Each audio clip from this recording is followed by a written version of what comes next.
Hello viewers, today's video I'm gonna show you how to replace the driver window switch on the 2021 Ford Explorer. Let's go. All you need is a trim removal tool like this.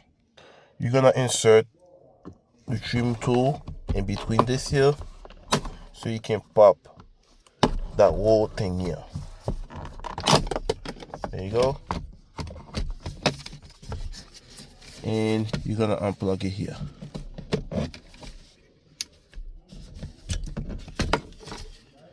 What you're gonna do now is remove those three T10 screws here.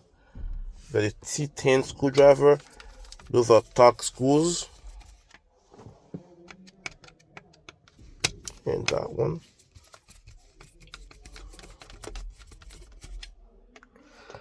And this one. Alright, you got the new switch in. I'm replacing it because you can control the mirrors, the rear view mirrors. Alright. And now let's just plug it in.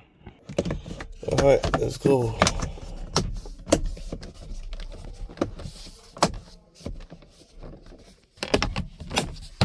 That's it. All done. Thanks for watching.